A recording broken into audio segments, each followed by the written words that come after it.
We got any like? Oh, hello. It's the Sunday Movie Marathon. I'm Max. I'm Chris. What? I didn't realise the mic was on. What? It's hot, baby. It's hot. It's live.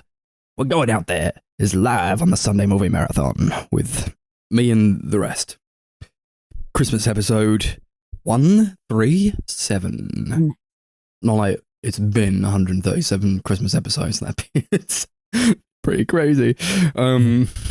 But we're back again. We were struggling to find movies, and this was only like the fourth one we've done, let alone 137th. Oh, I didn't struggle. I just forgot. I mean, I also forgot and then just went, okay. I could pick one next year, like immediately, like right now. Yeah, I could won't do be that. able to do that, no. Do that immediately. Don't ask me what, because it's a surprise. And I can't think on my feet. Yeah, okay. So how are we? Doing good. Yeah. I broke my finger. That was That was fun ages one. ago. It's like I know, a just couple of weeks ago, just actually. over a week ago. Yeah, Yeah. thing there, isn't it? Damn, you fool. Yeah. What happened? Tell us what happened. So I went to Amsterdam for lads' holiday. Woo! Without me. Yeah, I know. Great. Not one of the lads Lovely. now, are you, mate? got quite drunk and stoned, and fell off the bunk bed ladder. Brilliant. Bunk bed ladder. Yeah, it was like the worst ladder ever. It was like super, super narrow, super like tiny. It was clearly made for a child rather than a grown adult. It's a sad story. Yeah, there's so many layers Like to every this. time I went up it, I'd like fall off or like slip slightly because it was just so hard to get up. There was like nothing to grip onto. It was just too small. Well, you'd be better off just sleeping on the ground at that point. I probably would have Yeah. been. Probably would have found another way to break your finger on the ground. Yeah, probably. I rolled on it weird. No. It's all right because I've now got like bottom bunk privileges for life. Because you fucked it up Yeah. so That bad. horrendously. Yeah, that's pretty impressive, to be honest. Chris was saying that it's like he's more impressed that he hasn't done anything like that before. Yeah. It's like the second bone I've ever broken, at least I know of. You were like scared of going on the plane, but what you really should have been looking out for was the bunk bed. Yeah, apparently so. No, you were the fear. You know, actually, I've read a statistic that bunk beds kill 70% more people per annum than planes. True statistic, look it up. I ain't lying. I could actually believe it as well, to be honest. And you should. Great. I had a great time just while you were away. Well, you and Connor, I guess, who I live with. So just living it up. I'm like, oh man, wish I lived alone. But you know, Yeah, like I think when you're alone, you kind of get a place to where you want it to be, and then things shake up when there's like a second party introduced. Well, I guess you guys would know or wouldn't know. I don't know. You spend large sways with it. How was it you not get having used to Chris it. around? Obviously, although yeah, I guess you didn't really notice. I was working, so it was Great. It wasn't yeah. like because like no change whatsoever. no, cause it's just It was really like you could have been there. no, it's just really weird because if I hadn't been working, it would have been like significantly like more. Well, actually, no, you do definitely notice it because obviously, like when you go to bed, you're like, oh my god, now I'm like alone, like just Yeah. yeah. I noticed that But I wasn't every home, night like, of a my lot of life, it. actually. Every night of my life, I think. Oh no, Alone again. this conversation's getting too dire for me. Speaking of dire, I set up my Christmas tree alone, and that is pretty harsh, actually. On the Your old tree's psyche. cute, man. Oh yeah, but done to perfection, obviously. But I wouldn't, because I remember doing it with like my brother and my sister and my mum back in the day. And I haven't set up a Christmas tree since. Those were a few dark years. And now I set it up again on my own. I was like, just sort of listening to Christmas music on my own as I did this tree up, and I was like, oh, Jesus Christ. Oh yeah, that's What has become of my life? we didn't even really do that. Chris just got the box out and went, I've done half the tree, and then I just finished it off. No, it's an event. You Yeah. sort of do it together, Yeah, and we you were have the gonna- Christmas music videos on. We were gonna, we didn't have enough time but then though. it just kind of happened. It just Yeah. suddenly appeared. Time Adult just life for you, happened. I guess. Chris had to go somewhere, and I was off somewhere. So the tree at the moment just lives in its gay glory in the corner. That was when I saw Death from Above on Friday. Yeah, You sound so enthused about it as well. Mm. you had a And good they time. were good, yeah. No, I did have a good time. Yeah. At one point, he was sitting there and he was like, "Oh, would it be bad if I just didn't go?" And I was like, "Oh, come on, Yeah, we were like, come what the on, fuck are you come talking about?" on." Yeah. I think I got there, I was like, fuck it, I'm going to have a beer. So I got a beer, and I was like, that's actually like the cheapest beer I've ever gotten in London. And I saw they did like, was it like a tenner? it's like £6. That is cheap. £6 is cheap. that- That is cheap for London. to be Yeah. fair. Yeah, and they were doing like these like double pints that came in like a big 2-pint glass. So I was like, fuck it, I'm going to get one of them. So I drank that, and I was like, oh, I'm so fucked. I don't really remember the rest of the gig. I That's still alright. think about that big Red Bull cup that I wish we had. There was one in Southampton, like glows, lights up. Yeah. Still think about that. To be fair, I went to a gig recently. I saw Crywank for the second time in my entire life. They came back, and I got quite drunk for that, actually. We like hit the spoon beforehand, purely to get the fucking pictures. They didn't have any pictures. What? Oh, okay. Yeah, spoons without pictures. It's like Waste of time. it's like Chris without a drink in his hand. Like, boggles the mind. No, I got like fucked. I had so much to drink. We had like those espresso martinis, I think, but like I've only had like espresso martini from a tap at like a pub down the road, and they fucking suck. It was nice to have like a. I mean, yeah, it's nice to have a good espresso martini. I just never thought the first good one would be from spoons. No, that reminds me of my mate Meg. She we had like our uni hand-in day, and I remember just like this visceral smell of like espresso martini, 'cause she was getting like quite a fair few of them, and I didn't even know they would serve a drink like that. I felt like that drink is almost like too good to be in a spoons, if that makes sense. Like, Well, I think they poured it out of a can. did they put a little bean on the top of it at least? Yeah, like 3 bean. Yeah, 3 bean espresso martini. nice. Straight from the can. Yeah. Three beans within the can. They just like fucking opened up their coffee machine and was just like 3 Yeah, beans. here's a bean. Here's 3 of those beans for you. It's just a bit of garnish, isn't it? Never actually had an espresso martini.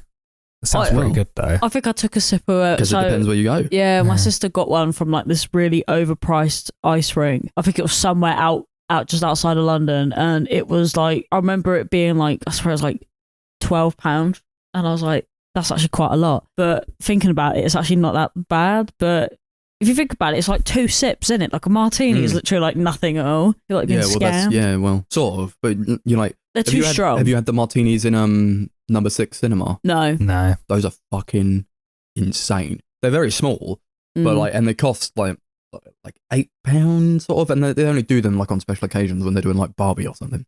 But that is a sipping drink. I've had some sipping drinks in my time, but that is a sipping drink.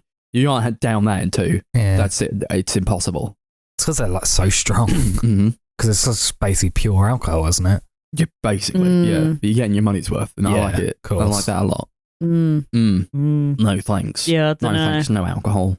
Yeah, don't drink alcohol. That's what I thought. Yeah, maybe we should have got drunk for this. I mean, it's like a Monday night though. Yeah.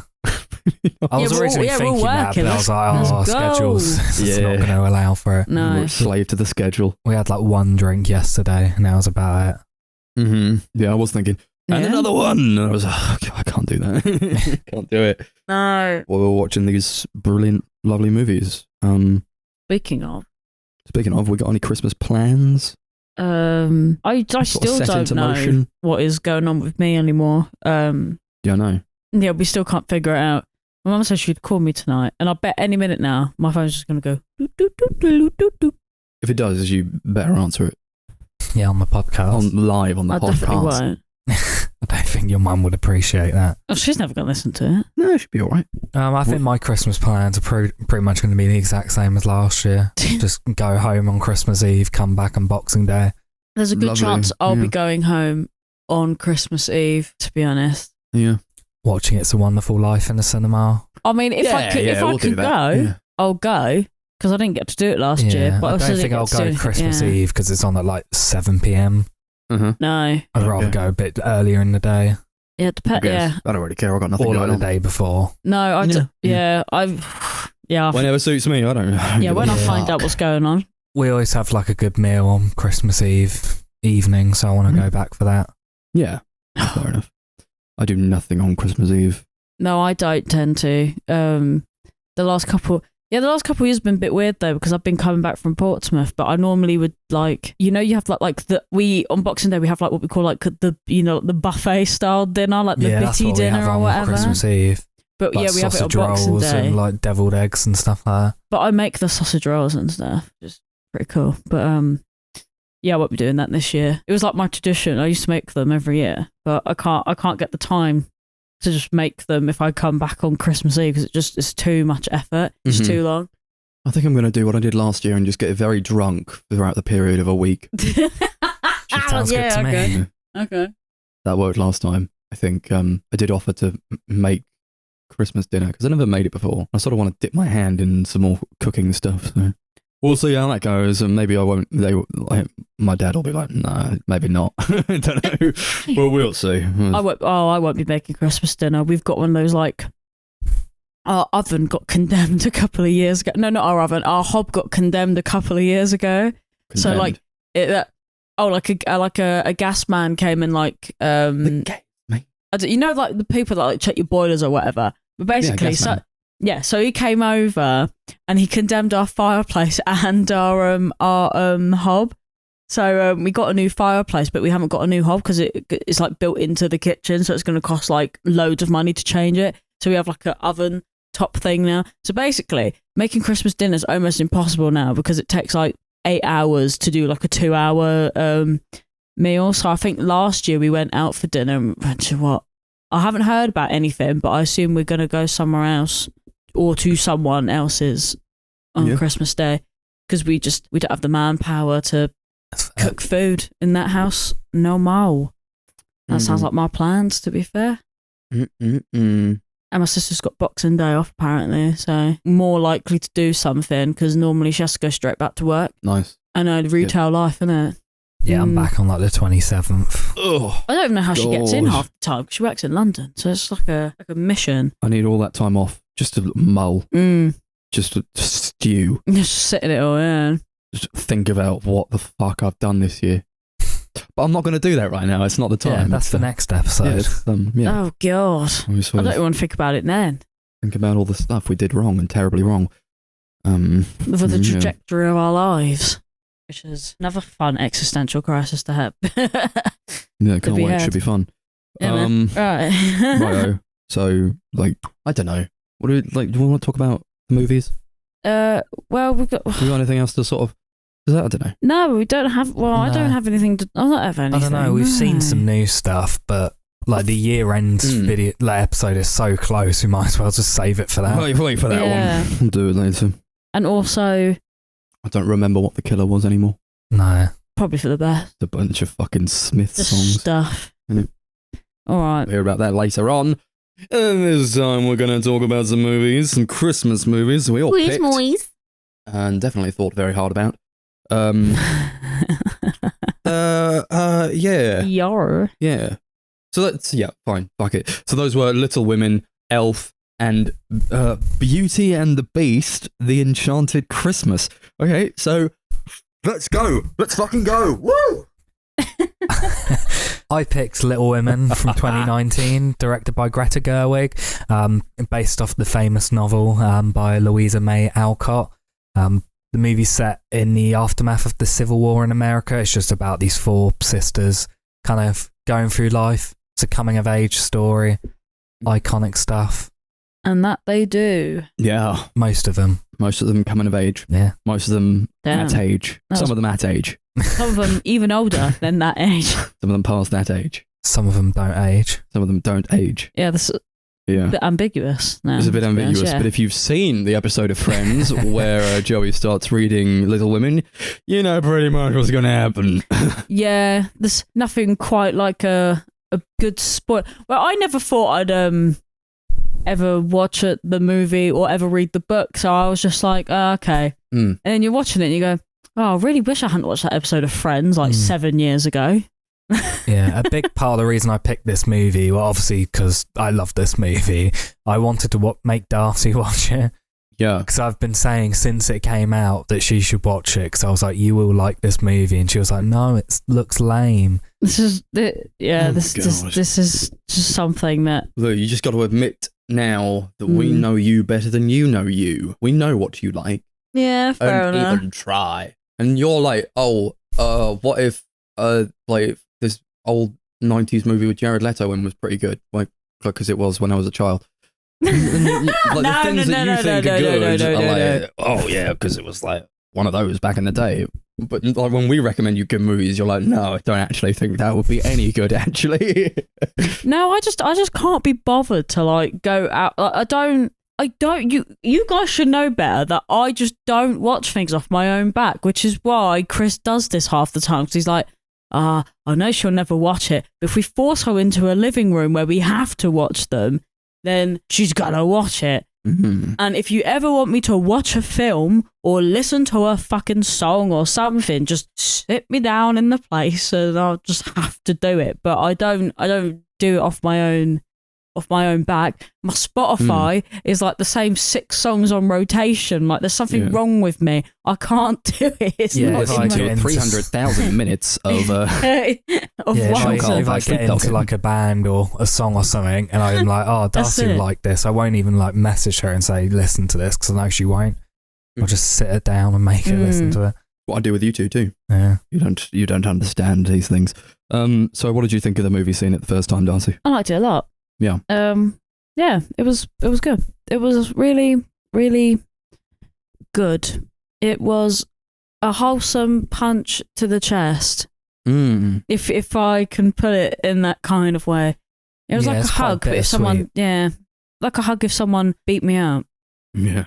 If they kept hugging you over and over again, you're like, no, please stop. I don't like it anymore. Yeah, it's good. It is good. Yeah, okay. So, it's what, okay. So, like, top level thoughts. Probably one of the best movies ever made in the world. Yep. I saw this like last year, maybe in the cinema. It must have been either last year. Came out a while ago, though, didn't it? Yeah, 2019. So 2019, quite recent, but I didn't see it initially when it came out, which was kind of a shame. But I am glad to have eventually seen it in the cinema. I think it was number 6 actually. I just sort of sat there on my own, just sobbing. Yeah, it's that kind of movie. It is really sad. Yeah, I remember watching it in the cinema like completely on a whim. Like I saw it was on, didn't really know a lot about it, and I was like, oh fuck it, I'm not doing anything tonight.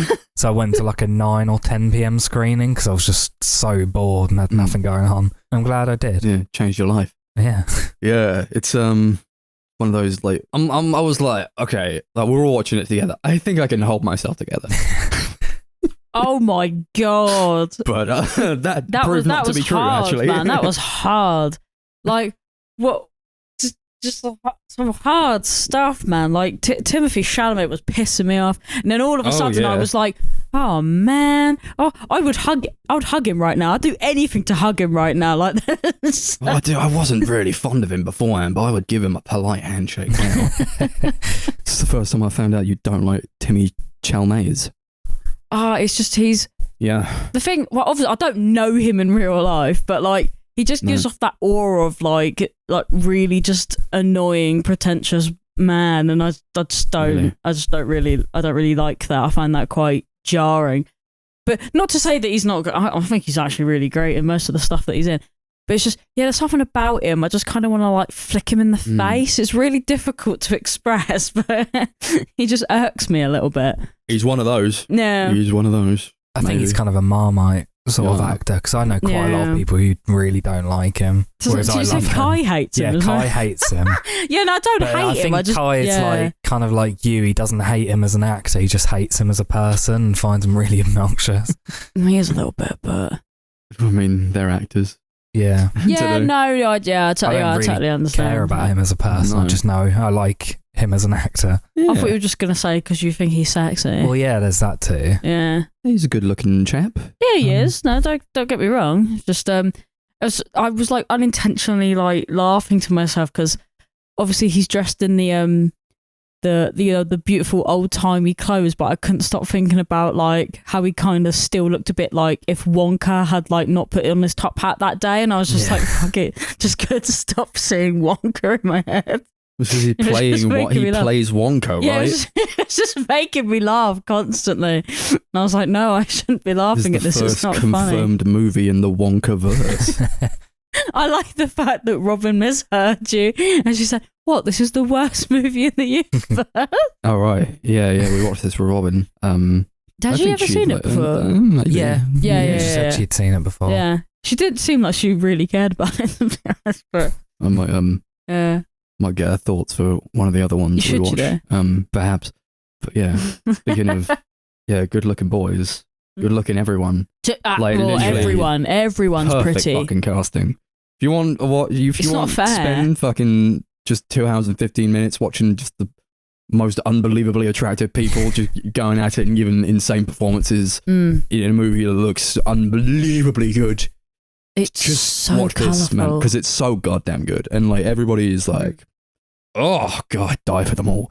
And past just the fact that they're all super sexy, so true. They're all giving terrific performances. Like there's not anyone who sort of drags it down. Don't think. No, not I think even everyone's Timmy. great, to be fair. No, that's the thing. Not even he's him. great in it. Everyone's great in it. Everyone's that's the thing. I can't even fault him as an actor because he's actually really bloody good.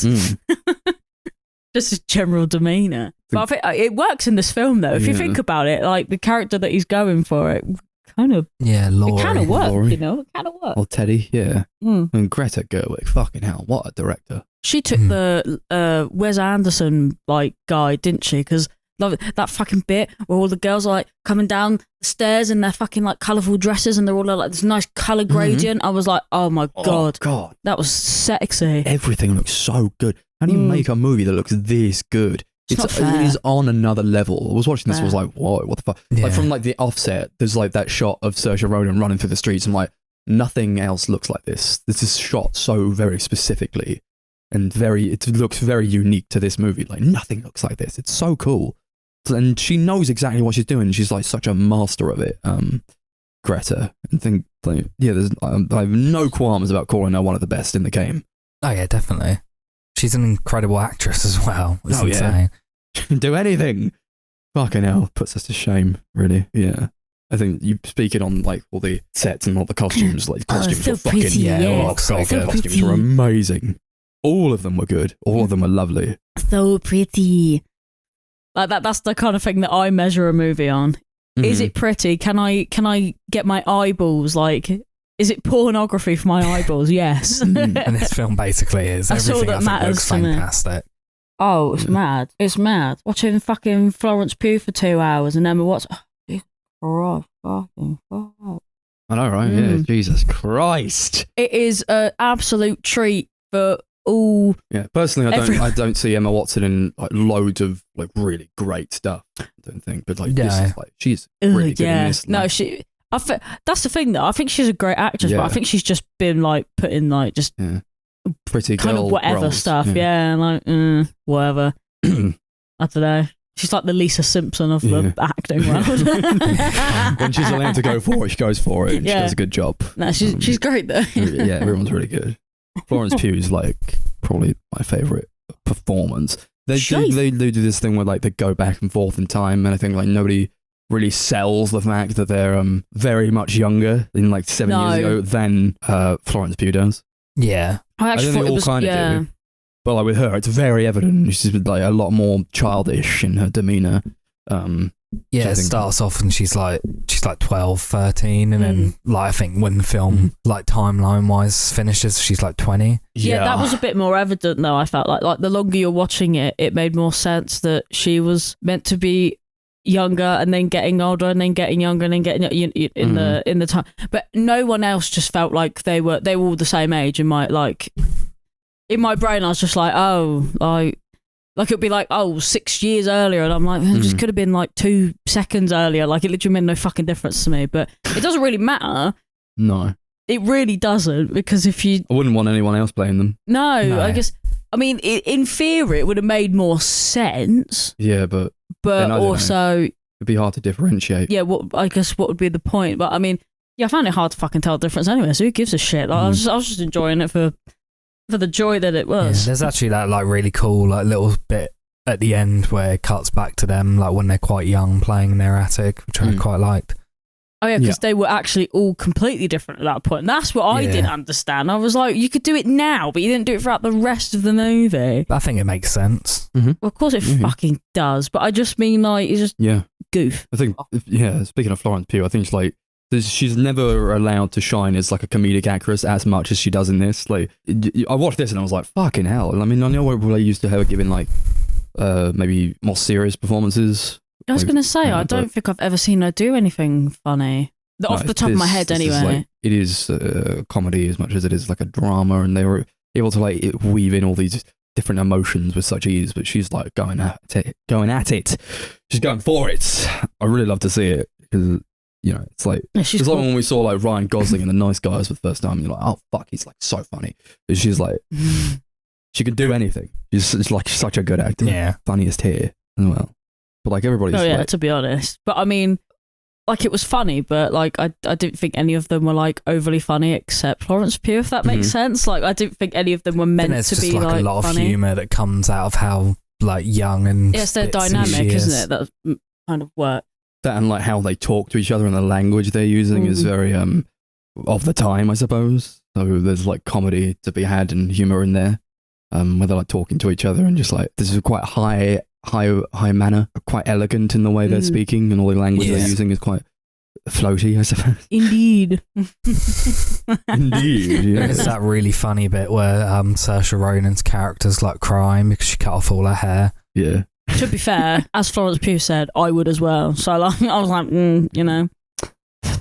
she got a point. She had a fair point, to be honest. Yeah. What is it? Is it father? No, it's my hair.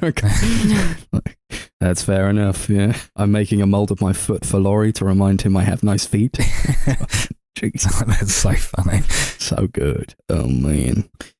And I do like how everybody like as much as it is like going back and forth, I think they tell this narrative in a way that like it's very satisfying from beginning to end, and like how they're able to tell this story in a way that I don't know if it was like that in the book. No, so in the book it's much more linear, so it just kind of starts like timeline at the beginning and then ends at the end. Yeah, no, I enjoy it like this. I don't know if I could say that to have it in a linear way would make it better or worse, but I like how they did it. I think it's just like kind of adds an interesting spin on how the story's told. But I think it always like links together quite well in terms of like the emotions that they're trying to convey. Mm-hmm. It makes a lot of sense the way that they present it in the movie. It never feels like jarring or confusing or anything. No, yeah, I do like Jo as a character. About Saoirse Ronan. She's like one of the more interesting ones, perhaps, as she's like the main one, I guess. But I do like how she was sort of given this character of being like quite a tomboy and like kind of not being quite girly like her sisters, and everybody being like, well, you have to like get a husband or whatever, but she just wants to write and that's all she wants to do. And I think like some of the most interesting and heartbreaking stuff is like sort of towards the end. I love the conversation she has with her mother where she's like I'm sick of hearing that love is all a woman is good for, but I'm so lonely. And I was like, oh, for fuck's sake. It's like, yeah, God. And she was talking to like the publisher guy who was, he's like, no, you can't have, like, who does she end up with in her book that she's writing about her sisters and her time growing up? It's like, she doesn't end up with anyone. She just like writes books or whatever. And he's like, no, that's insane. Like, that can't happen. And as much as I'm there, like, no, fuck you. She can do what she wants. She wants to like just write and not have a husband. That's fine. Surely that's fine. But then she's like, okay, well, I will do it your way. And it's still very good at the same time. Yeah. I love how they're able to spin it like that. Yeah, well, like in the original novel, that is how it ends, like with her finding the guy, falling in love and stuff. All like the stuff with her and the publishers, like based on the experiences of the actual author, because the book is like autobiographical for her like life and childhood and stuff. Mm-hmm. Yeah, which makes and she sense. was like forced to change the ending where to make Jo get married, where in reality she never got married. Yeah, which I think is quite interesting. I like that they add that into it. I like that they had that really sexy letterpress book binding making scene. That was my favourite. So good. Yeah. There's something about that that's just mwah. Mwah. Mwah. A bit of ASMR there, yeah. It's good. So good. I think I forget the quote from the beginning, but it's like from the author. Like I've been through rough times, so I write sweet stories or whatever. Something like that. I'm like, that's a nice way of looking at it, I think. And this whole movie was like, it's about being kind to people and like showing kindness, and everybody's just so nice to each other. I'm like, it's so idealistic, but it never feels like schmaltzy or too sweet. You know, it has a good balance. Yeah, definitely. I can understand like someone watching it and considering it a little bit too over the top, a little bit too cutesy, but I never really found. No, I didn't really think that. But then I kind of liked the embrace of a nice warm hug when you're in the peak of the seasonal depression. Yeah, I did enjoy it. It does put you through the ringer as well, because there's so much in here that's like, and just like stabs her in the gun. Like how rude of it, but at the same time, I felt like it needed that. It needed a bit of a. I think it makes the like sweet and like happy scenes like hit even harder. Yeah, that's true. And it makes the sad scenes go. And you're just like, no, that is so true. It's a great balance, I think. It is definitely. I don't think it ever like is too sad. Like no, which is quite interesting considering. But I never doubt her. No, like you never go, oh god, that was like fucking like you know when you finish a movie you go, oh, I've got to go to bed now because that was like the worst thing I've ever seen. Whereas I've considered this like a massive comfort movie. I think it is just really, really tender and sweet and comforting. Yeah, you just pretend that the horrible parts of it. No, that's what makes it great. No, you just sit the with horrible it, parts are what make it. I always crack when Beth dies, and that like because they're going through this like different time periods. Like, oh, she was ill in the past, but she got better, and there was a scene where Joe went downstairs after thinking that Beth had died, and she went down and she was all right again. And then it like intercuts it with like the present where she goes downstairs, and it's just like Laura Dern turns around, and I can't take her face in that scene. It's like horrible. It is horrible. It's so horrible. She's she's not the youngest one, but she's not far off it, is she? It's pretty I think rough. she'd probably react like that regardless. Well, yeah, but I mean, like when you're even younger, I guess it's like I don't know, like a double whammy sucker punch. I think. I don't know. Either way, it's pretty fucked up. But Friends ruined it for me, so I was just bracing for it. Like, oh, here we go. No, I mean that's the thing. I mean, I watched that Friends episode, but I'm never like, oh man, Friends ruined this. I fully did. Well, that's only because I never thought it would ever come back to bite me. So. It matters how they show it. I don't think it matters that I knew it was going to happen. Yeah. I completely forgot the first time I watched it, so I didn't really know a lot about Little Women. I was like, oh, I just know like the story, like about Little Women. That it's famous. So I went to see it and I saw the character Beth, and I was like, oh shit. That's it. That's what I suddenly remembered. I was like, which one is that? And I remember the scene where Jennifer Aniston says that line, and I'm like, no. The bit that always gets me in the movies where Laurie's talking to Joe about like basically finally confronts her about like this gotta have it out, Joe. thing that they've got going on. The second he said that, I was like, oh, for fuck's sake. I'm looking at Pongo so like, sad. give me comfort, Pongo, and he's not doing anything. He just. That is the most crushing scene in this movie. Yeah, that was horrible. I did not enjoy. I didn't enjoy that at all. It all makes sense. Where they do it, like how they take it, and like how he confesses his love to her, and she's like, well, I do love you, but I'm not in love with you. And like they've had this friendship that spanned like 7 years now, and it's like, just imagine going through all that and like having always loved her for 7 years, and like I love this scene so much. He's like, we've got to have it out, Joe. I'm like, yeah, you fucking do. So you can put this to bed and you can end it and it's done. And they don't take it in a way that like could feel a bit cheesy. It feels, like she'd be like, yeah, all right then. Authentic. Yeah, definitely. And I enjoy the parts afterwards where she's like, maybe I just should have said yes, and I shouldn't have said yes. That's the point. Yeah, and she's like, but do you love him? She's like, but well, I think I would say yes. And she's like, that's not love. She says, I cared more to be loved. I'm like, no. Yeah, that's not how it works. I think that the most effective thing about that scene where they are having it out is the fact that you kind of want them to get together, but at the same time you kind of don't, because you know that's not what she wants. Yeah, I felt like it would have been a bit cheap, right? So you're like kind of complex. Yeah, you're kind of rooting for both characters. It's like an argument where you like agree with everyone. You kind of want everyone to win, but no one to win at the same time. Yeah, there's no winners, I think. Yeah. Like, how do they all win? How is this going to turn itself into something where they all win? And they sort of do at the end, I guess. When I first watched the movie, and Louis Garrel, he shows up sort of more towards the beginning a bit, where they have these conversations. They're not really on like the best of terms sometimes with him and Joe. But like you can tell they have a rapport there, and you can tell they do really like each other. Yeah. So I enjoy the scene where she gets him to read her book, and he says that he doesn't like it, and he's just like being like painfully honest with her because he knows that she's a great writer anyway. So like she can take it. She's like, we're not friends. You're not my friend, and I don't want your opinion because I don't like you very much. So good. And I think on the first watch I was like, when he comes over for dinner and then afterwards they're like, you love him, Joe. I was like, what the fuck are you talking about? Yeah, I was kind of like that. But now I'm like, yes, because I think they do enough with it. He's not in there loads, but he doesn't need to be in there loads. I think it's just like this guy that she knew when she was out in New York, that I think they sprinkle in enough of it. And I like, definitely. I enjoy the part where he comes to see her at her family's house and they just sort of have a nice Christmas together. I think, was it Christmas or something like that? Yeah, it's a Christmas movie.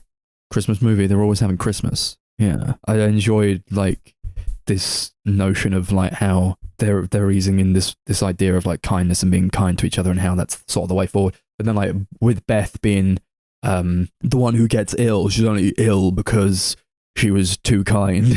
Yeah. She like decides to help like the next door neighbors because they're like their kids are ill and she gets the illness. She has a scarlet fever, and that's sort of what ends her in the end. When no, you were too kind. This is too kind of a movie. Yeah. Who's that actor? The Beth. Who's in something? Oh, and the name's like there on the like tip of my tongue, but I just can't. Her name is Eliza Scanlon. Yeah, she's so good. She's great. She's in the movie Baby Teeth. She's really great in that movie. Mm-hmm. Yeah, I love the scene where the guy gives her the piano. Oh. That's probably my favourite like scene in the movie. Yeah, she like goes to him and thanks him. I'm like, oh god. The first time I watched it, it like completely destroyed me. Yeah, that's the thing. Yeah, because like you don't get the visceral like sadness or like emotion from it because it's like brutal and horrible. You get it because it's kind and nice, and that's like I think like it's so much more fulfilling to watch a movie that like could bring out these emotions in you and make you cry because it was being positive and nice instead of being like horrible and painful. I think that's so much more valuable. Yeah, definitely. I think it makes it a good like family movie as well. Mm-hmm. Sort of film you can imagine watching Christmas Day with your family. Yeah, I wouldn't though because I'd cry. I don't know when I cry in front of my family. Yeah. It's a great score by Alexandre Duplat as well. He's doing stuff, man. He's doing stuff that nobody else is. He has such a style. Yeah, always sort of know when it's him. He does such a good job with it. It's all very. It suits like that Christmas vibe, and it's very like airy, very up in the air, and very elegant. I think he does such a great job of like creating like very classical sounding music that sounds like something that could have come out centuries ago. Yeah. Like you listen to it, you're like, how is this like an original melody that someone's come up with like in 2019? This sounds like centuries old. No, yeah, he's one of the greats. He's really one of the. He did Asteroid City as well, a few other Wes Anderson ones. Yeah. So yeah, and I do get like this sort of a bit of a vibe of like Wes Anderson from this movie, but just in like how I guess in how it's like framed and how it's it's a bit more light. You can tell a lot of focus has been put on how it looks. Totally. Yeah. If I could get every frame of this movie tattooed on me, you know I would. It's just so great. Yeah. Anything else to say on Little Women? You got anything, Darcy? No. Just got like a bunch of moments I liked. I'm just going to list like a bunch of moments I liked. Like when Bob Odenkirk shows up. Yeah. That was like an insane moment the first time I watched it. It was like a Avengers moment. First time I watched it, I was like, I don't know who that is. Oh, it's that guy from Nobody. Yeah, I love that guy. He's so good in this movie. He is. Yeah. He's not in it a lot, but I think his scenes are always really effective. Yeah, no, totally. That little post box that Laurie made in the woods for them. And I enjoy how that's sort of integrated and how they send letters to each other through the post box. And how he joined their club, but sort of like they didn't want him there, and then like let him in anyway, and he just sort of like rolls out of the from behind the curtain. That's such a great scene. I love that. I like all this stuff about like aristocracy and how there's like a big comment on like what women are allowed to do and what they're allowed to be, and the scene where Meg goes to like this high profile aristocratic party, and she's made to dress up in this like garish dress, and they're like, I'm gonna call you Daisy now. Daisy's your new name. I'm like, oh fuck you. And how she sees Laurie and she's like, do you like my dress? He's like, no, I don't like your dress. It's not very nice, but I understand where he's coming from. He says I'm sorry about like the comment. He's like, I don't like the dress, but I think you look beautiful. And it's like, yeah, he's a nice guy. He's easy to like, I think. If you don't like Timothée Chalamet, I think he's like quite hard to like, but if you quite like him, he's easy to like. Yeah, I really like him. Question, could you fancy him? No, he's just good. No, he just is good, like, to be fair. No, I like him and I fancy him. Yeah. Fair. I got this talk about how marriage is like an economical proposition, but everyone's like, no, it's not, because like the men are all right. The men get what they want, and it's like I like the conversation that Amy and Laurie have, where she's a bit older. She's trying to decide whether she wants to marry this guy. And he's like, she says, you know, if I had money, that would go to my husband, and if we had children, they would be his, and they would not be mine. And you know, you can say that marriage is not a economic proposition. That's one of my favourite sayings. It will be. I love that saying. To women, and that's, I think, you know, big feminist slant on the movie. I think it's like really well done. And, yeah, definitely. Love I think all there's that an stuff. interesting twist you put on the story, because I don't think the original book really was quite like that. When was that written? Let's have a look. 1930s, I think. Yeah. So yeah, very back in the day sort of time. Yeah. Oh, 1868. Right. Yeah. Okay. So yeah. Yeah. I thought it was quite old. Yeah. It's like a really classic piece. Yeah. I've read like on my Kindle, I've read about 29%. It's actually really, really good. Yeah. It's quite easy to read, thankfully. I was like worried, like you go back and read books from super like long ago and it's like impossible to read and none of it makes sense, but it's pretty modern in terms of the language. Yeah. Okay. That's all right. Yeah.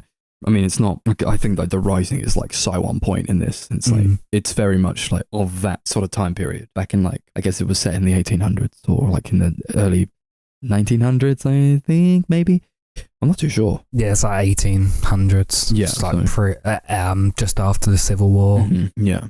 It does it so well. It feels of its time, or of the time it's trying to be. Yeah, definitely. Something I quite liked more so this time around was then Frederick gives Joe like a bunch of Shakespeare books, and you know that was more like a nod to be like he knows her. Like, and it's like anybody else would have given her like whatever the fuck, like a dress or something, or like flowers or something. But he knows what she likes, and I think that's what makes it a lot more satisfying when they do get together at the end. I really like Louis Garrel. He's like he's really good. Another very pretty man. Yeah, definitely. They're all there. Cool. Just a movie of pretty people. Yeah, makes me ugly cry. Needs a 4K release as well. It does, yeah. For some reason it's in 4K on Netflix, but there's no 4K release of it. Yeah, I don't know what they do with that. I don't know if, you know, Netflix 4K is not native 4K, is it really? But we'll see. Hopefully, no, it's not as good as actually owning the 4K, but still looks good. It still looks good. Let's rate this. What are we rating it out of? Foot casts. Making a mold of my foot for Laurie to remind him I have nice feet. Yeah, I love this movie so much. Every time I watch it, I feel like I fall in love with it even more. It's just so sweet, so wholesome, but sad.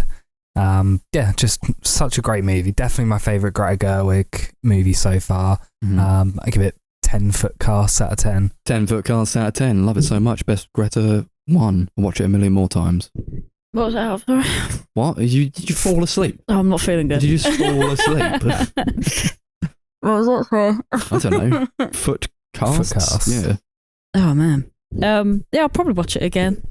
Could make it a Christmas thing. I'm not even gonna pretend that I'm gonna say it's a Christmas movie just because it's set at Christmas.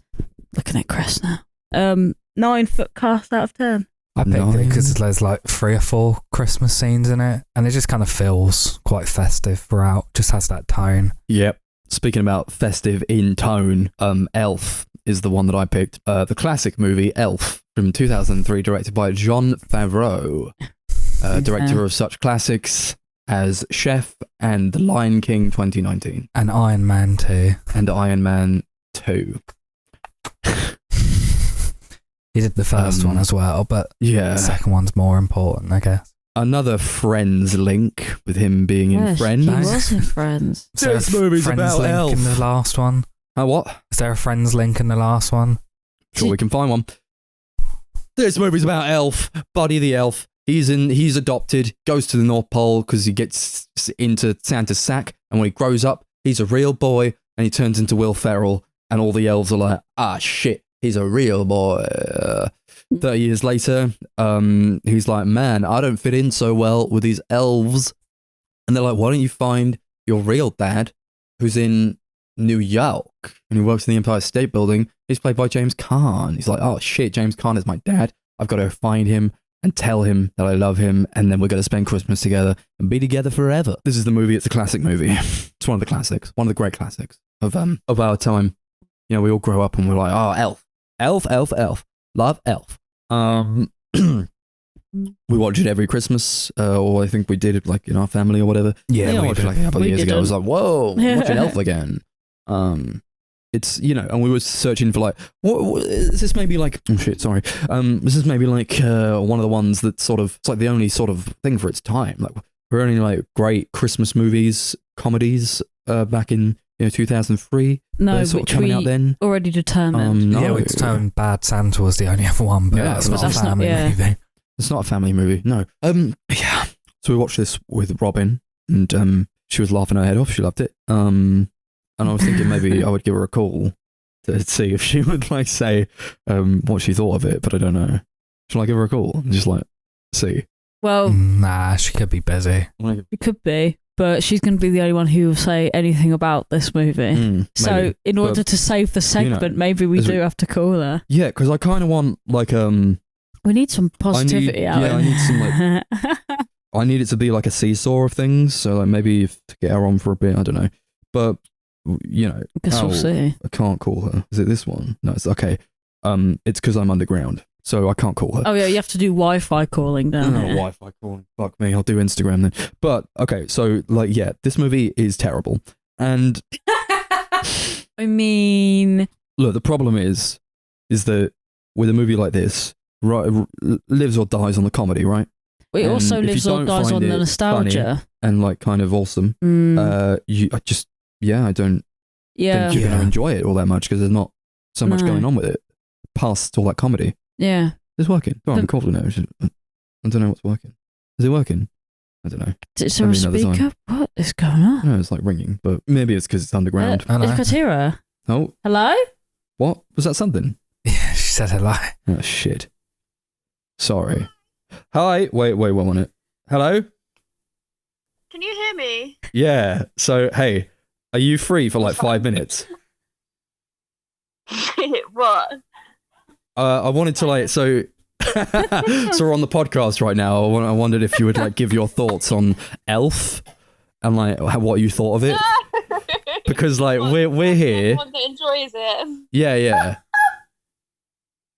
I was thinking about Elf, Yeah. And I was thinking that, like I said yesterday, the reason that it was so successful is because it was the only thing it had its own niche at the time.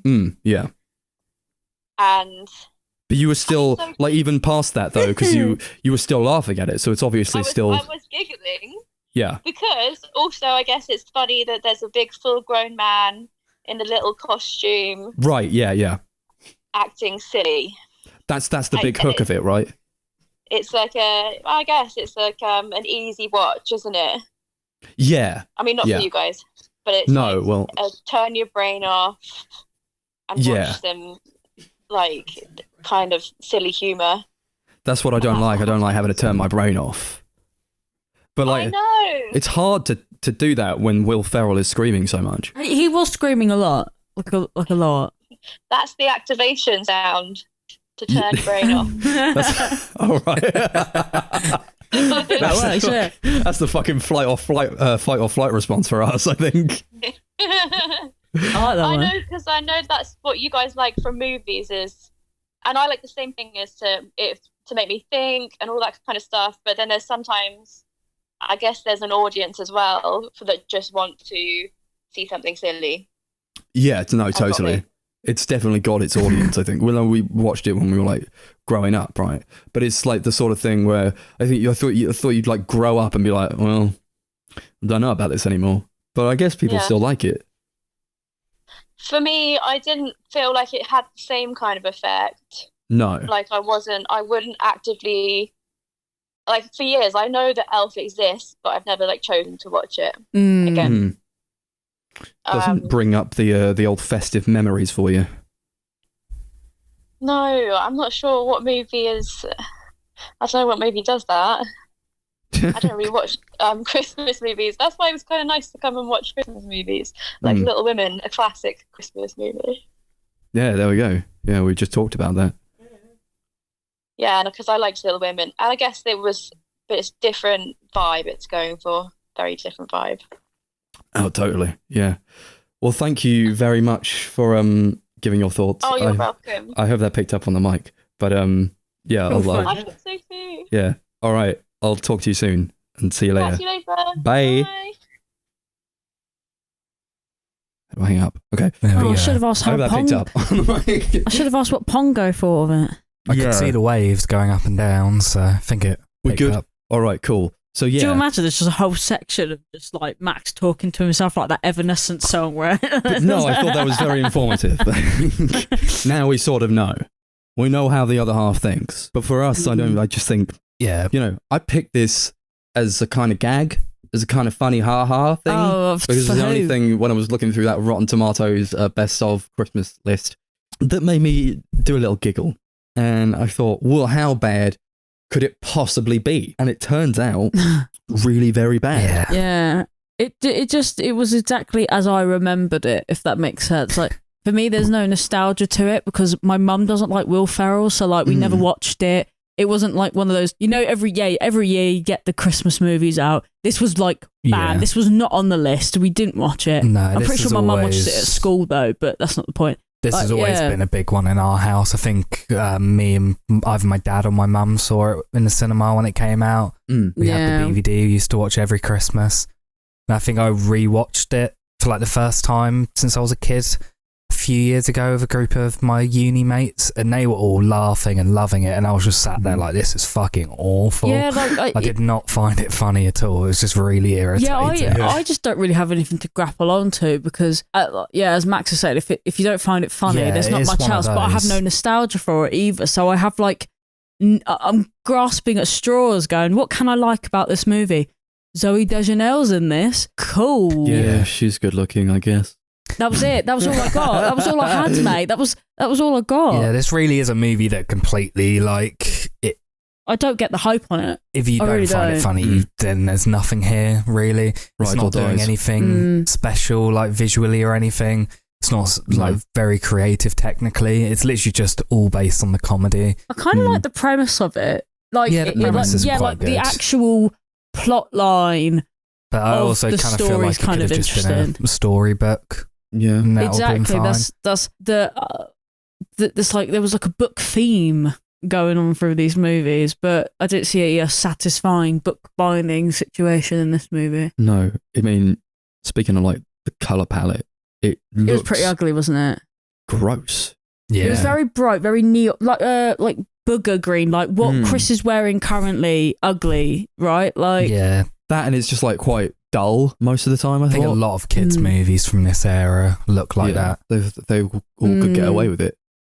Yeah, I mean, I don't really have anything to say on that. It that looks regards, very, really. very dated. Oh yeah, and it's a very dated movie. To be 20 honest. years old, so it shouldn't look so dated. I know, it's really weird because I thought it was a bit more recent, but I didn't realise it was 2003. I thought it was like 2013. But I mean, it's not that much different, but like, I don't know. I just didn't realise it was that old. Will Ferrell has like barely even like aged. What the fuck? Yeah, I don't know. It's not like a jail-free card for a 2003 movie to look bad because it was 2003. No, I honestly think that that's like a bad thing. The fact that it's aged so badly. Bad. Yeah, I just found it really bizarre. But then it's again, not it's that old. No, No, we just watched it's fucking In the Mood for Love, the other episode. That movie looks like Sex on Legs. And that movie's like a million years older by comparison, isn't it? Or is it the same age? 2000. Oh, right? Yeah. Like the Lord of the Rings movies were around that. Yeah. And they look incredible still. Yeah, they look like they could have come out like yesterday. Yeah, but isn't this like the classic, like, it's a kid's movie, so we don't have to try as much? It's about Will Ferrell. And it's Will like Ferrell, a child. yeah. I bet, did Will Ferrell go up to John and go, right, this is what we should do, right? Because I just want to get in a little elf costume. It'll be great. The kids will love it. It will be amazing. Was this like the first of its kind in terms of like the Will Ferrell era? It must be. No, he'd done like old school. Yeah, how many stupid Anchorman, kids? I think was same year. Yeah, but I mean, like in terms of like characters like this. Yeah, like annoying, screaming, screechy. Yeah. Actually, no, I think his character in Zoolander's quite like that as well. Right. Okay. Oh, maybe he has it down.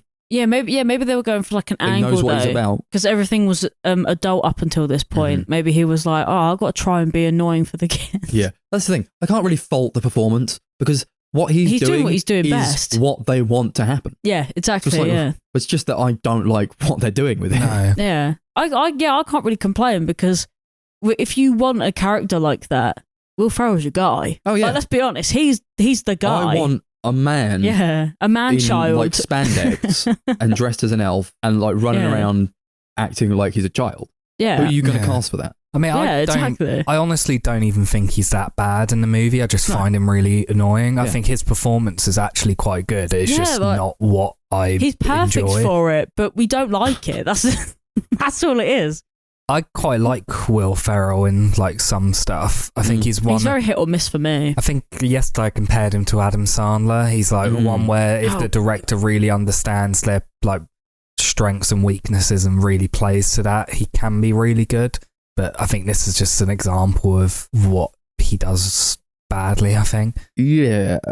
Or is it an example of what he does super well? I think it's what he does the best. But it's just like but not for me, you know. Enjoy. Yeah, but he's made a career out of it, hasn't he? So like, fair fucking play to him. I can't even fault it really. His performance in Anchorman's quite like it though. He's quite loud and shouty, but he's really funny in that movie because I think the writing's a lot better. Yeah, because I think it's that like when you have adult humour, I think you can get away with a bit more, but with kid humour, it's kind of you have to play it quite safe, I suppose. And I think with Anchorman, you just had the most stupid shit going on, like that brick guy as well. Like it was just great. It was just that film's amazing. I wish we were watching that movie right now.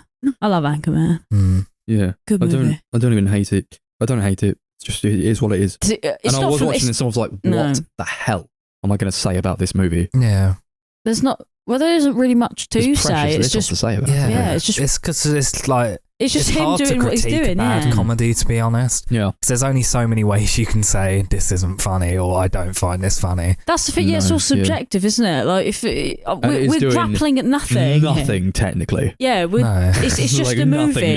It's just a movie, and you know what? We're gonna have a bunch of like elf fans. It's just a very basic studio comedy. It's just whatever. That's not for us. Yeah, it's not for us. Well, I mean, it probably never. Well, I don't know about you guys, but it never was for me. Animation's kind of cool. I thought that was cool, like the little narwhals and the penguins. I kind of enjoyed that they did something. I liked it. I liked them. They were cute with the big narwhal comes out of the eyes. It was cool. I like that little polar bear. They did like a short TV special where they redid the movie in that sort of style, like stop motion. That could have been quite cool, actually. I think I would have enjoyed that a bit more. Yeah. Like from an aesthetic point of view, anyway. Do you like how to find out if Buddy was his son or not, James Caan went to Jon Favreau and he was like a children's GP and he apparently they were there for like half an hour and Jon Favreau could figure out that Buddy was James Caan's son within that amount of time in like his tiny little surgery. It'd take weeks and he would have to go to a different place and like different people would have to do it and clearly he's not qualified to do that kind of thing. He's like a GP for children. Yeah. He was like, he just came out. He was like, "Yep, Buddy's your son." Like, oh no, That was quite funny. I just figured that out. That was crazy. Why do all these like big mob boss looking guys work at this like children's book office? They're like, we gotta. We're asking too many questions. Yeah. I mean, James Caan was in The Godfather. There we go. Yeah. Yeah. So they were clearly going for something. And these like mob guys come in. They're like, yeah, "What's the news on the new children's book?" James Caan. And he's like, "I'm sorry, my son's an elf. I'll have to do it later." Okay. I love that to like show that James Caan character's a bad guy. In the first scene, you got him like talking to a nun in an orphanage, and she's like crying because he took the books away. He's like, "You didn't pay." Yeah. And like we're supposed to hate him when he's just doing his job. Yeah, I couldn't give a fuck. And like obviously he's going to take away it if she's not paid. Yeah. It ain't free. No. Being a nun ain't free. We looked up how much nuns make. All right. Room and board those guys get. They got a cushy. You can pay for some children's books. Nothing in this life is free. We live in a capitalist society. Peter Dinklage showing up just out of nowhere. Yeah. He shows up. Doing his thing. Just to make short jokes. Yeah. That's literally all he's there for. Yeah, that was. Felt a bit cheap. Super fucking cheap. Shows up, they're like, "You're short." Like, "Bye." And it was like, what, like a 5-minute scene? And then that's it. Yeah. Oh, wonderful. Pointless. I wonder how they fucking sold him on it, really. He must have been paid a bit. I feel Or maybe like it was like when he was sort of just getting started. Yeah, I think it was quite early in his career. He looked quite young. He does, doesn't he? Well. Yeah. Yep, didn't like that scene. I think we can probably just fucking rate this movie then. Yeah, I'll be. There's nothing. I like that we got a second opinion or a fourth opinion, however you want to put it. That's why people like it. I think it's just not for us. I just don't think we're the correct target audience for it anymore. Probably anymore. I don't know. I probably laughed at it when I was a kid. Yeah, I loved it 2003. Yeah, probably laughed at it. When I was 7 years old. Wouldn't know. Had the 2-disc DVD. It came with like a disc of special features. There was like this really long making of documentary. Watched that. You were there as like an 8-year-old. Go, whoa! Actually, was cinema. Nice. Okay. Yeah. So let's rate this one out of I'm gonna do something Christmassy, really. Let's do it out of Christmas trees. Nice. There is that scene where they look at the Christmas trees. There are a lot of Christmas trees in it. Yeah, the big ones. Yeah, it's just not for me. Didn't find it funny. It's just really annoying. I hate that I basically get forced to watch this every Christmas. Yeah, sorry. Yeah. I was like really angry when Max picked it because I was like, I can't believe I have to watch Elf again. That's what I want. Thank God, it was worth it. 3 Christmas trees out of 10.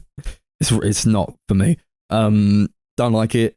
And I think, no, if you like it, fair enough. But I don't know, like 27 years old. It's not for me.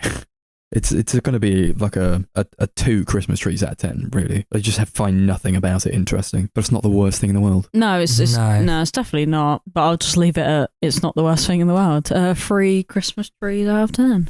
Speaking about the worst thing in the world. Oh, let me. Oh, hello. Sound of can jingling. Didn't know how much drink I'd left. Sound of can jingling. I need a paracetamol in my life. Paracetamol in my life. Okay, but it's all right because we're right at the end here. We're at the precipice. Yeah, I could pick a word. Thank you for that summit type word.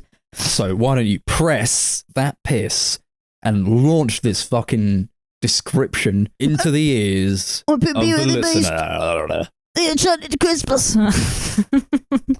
What was that? Beauty and the Beast. Yeah. The Enchanted Christmas from 1997. Beauty and the Beast. Enchanted Christmas from 1997. Directed by Andrew Knight. I am now going to be looking at the nothing that he has directed since or before then, so fair enough, my guy. Oh, yeah, I had a look. The description's very, very, very small. So it's supposedly... Am I right in thinking it's meant to be set between the...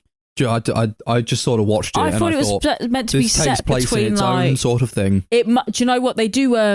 Bastardize it a little bit. They uncanon it. But I was under the impression that it was meant to be set between some time in the film and then the end of the first one. There was just like a bunch of stuff that happened in that original movie that we didn't see. Yeah, and it then was so integral. And they bastardized it for this. Like we didn't meet the giant fucking organ that could speak and look terrible. Yeah, I couldn't think of his of like what he was, and I was like the piano man, and you guys were like the piano who? man. And I was like, but he's a big giant organ. And do you know what? I remember him looking quite scary and really kind of shitty, but now that it's on like a smart TV and it's like 10 years later, I'm like, oh, he actually looks even worse than he did when I remember it. Like, I don't remember it having that like 3D animation. I remember it being like not what am I trying to say? I remember it like not being a flat cell drawn animation, but I don't remember it looking like a PS1 game. Yeah. It looks very bizarre. I was very confused about it. I mean, obviously, way lower budget than the first one. It's got to be. Look at it, like fucking. Well, straight to video movie. Yeah, one of the many straight to video Disney sequels. The only other one I've seen is that Hunchback one. No, you've watched 3 Lilo and Stitch ones. Yeah, we watched those. You got like characters interacting with other characters, but like they're in like a different sort of style, or they're different color. They're colored differently to the other characters, so it looks like really fucking weird. They do look really strange. Like some of the details are a little bit off as well, like in the eyes and stuff. Like in some like frames that it will have like an outline, and some it won't, and then it was. The first weird. Like shot of the movie has like a character turn around. They have no eye, like no pupils in their eyes. Cost too much to animate pupils. Yeah. Well, I mean, isn't it one of those where it probably only took like 6 months to make, probably? And I think it was probably made really quickly. And made like really 50 low people budget. in the room, you know? They're all crying into their computers in 1997. It's just, I'm so sorry, but I have nothing to say about this movie. It came and went. Yeah. It did, to be fair, but I've actually seen it a few times before. I watched it. I had it on VHS as a kid. Oh yeah. I also had it on VHS. I literally remembered nothing from it. I remember the songs, which is really weird. I don't remember anything from it, and we watched it yesterday. I remember the songs. Like, the organ, kind of. Remember it looking ugly? Yeah, it was really. It looks really ugly. This whole movie looks gross. I just can't believe Tim Curry was in this movie. I remember them retconning the origin of the beast. Yeah, that was fucking stupid. The day my life ended. Yeah. I like the fact that you two burst out laughing when he said that. He doesn't know why we hate Christmas. They try and have like an emotional arc with the characters, like of Belle and the Beast, even though like it's set very specifically in this one section of that first story. They like don't even talk to each other in this movie. No. They have like 2 conversations. But they still like try and cut to like the ballroom scene at the end. Yeah, it's terribly done, honestly. You know, the organ was like a particular point of the contention where I thought, what the fuck is going on with this guy? First of all, it looks completely different to any other character, just like shading wise and just artistically. Yeah, well, it's 3D animation when the rest of it's 2D. Yeah, it's weird. And even the candles in the room were 3D, but then the rest of the room was 2D. Yeah. I know in the original Beauty and the Beast, they used a little bit of 3D animation, but the way they use it's like very seamless. Yeah. Oh, yeah, that's just it's embarrassing a little bit, to be honest. I won't. It's only sort of, I don't know, like, that's the thing with these kinds of movies, I don't know, it knows what it is, they know what it is. It's the fucking thing that was like put on a factory line, is shat out, no one gave a single fuck about what it was, and now we're reviewing it on a podcast fucking 20, 30 years later.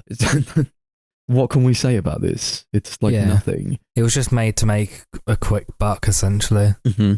And it sold really well. I think I read that it sold like 7.2 million copies. Wow. Oh, really? Well, I guess so. Yeah, people like these characters. Yeah. People like that original movie. Yeah, people probably just went to like their video store, saw Disney film, like, little Jimmy will like this. I mean, I sort of did that though.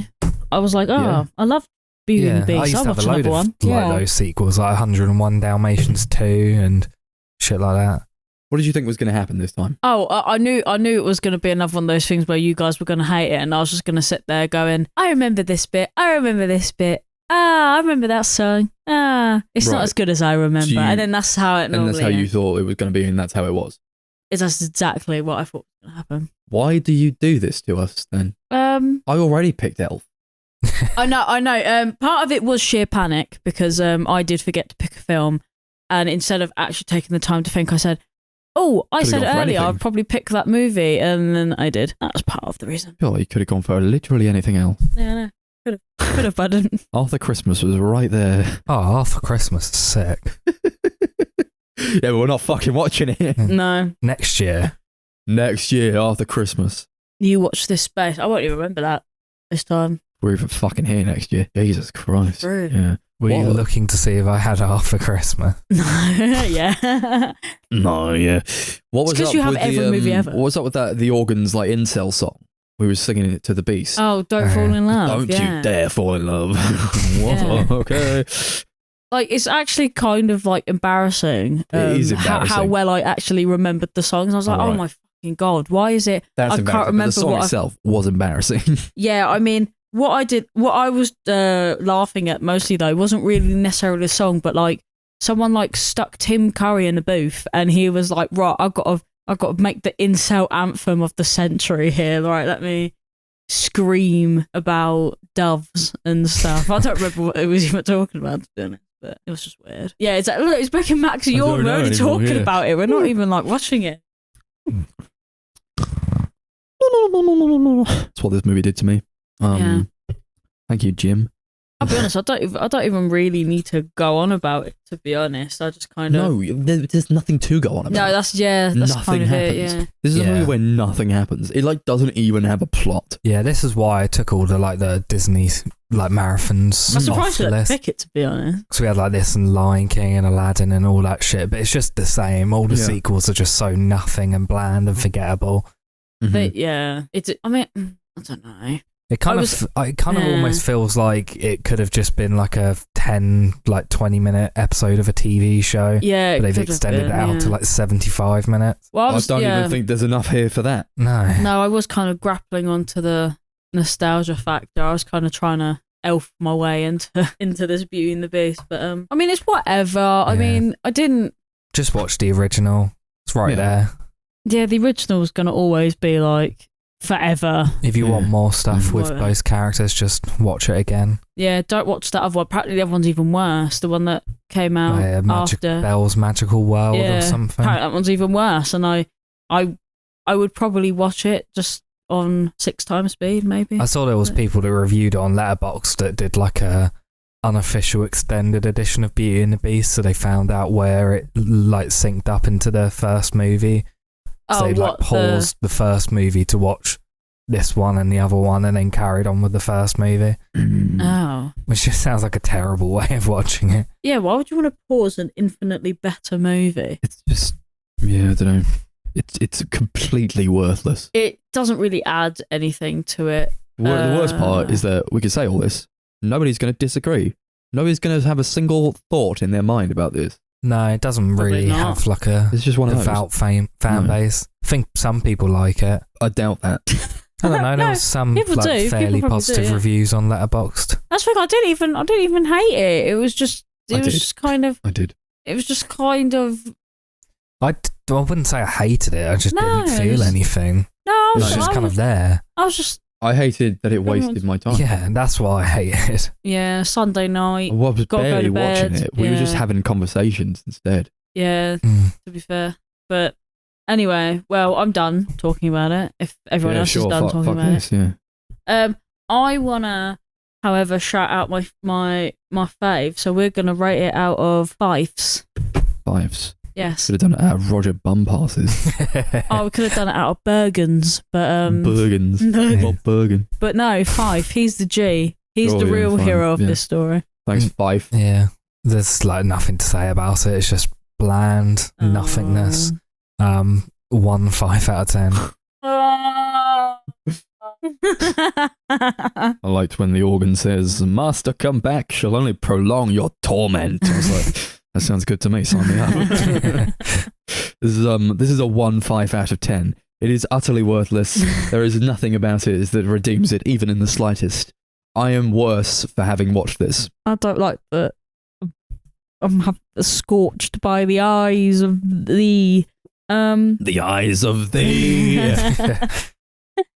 Scorched by the eyes of thee, actually. Scorched by the eyes of thee. I feel like I could make a fucking metal song. Right. 3 5 out of 10. Jesus Christ.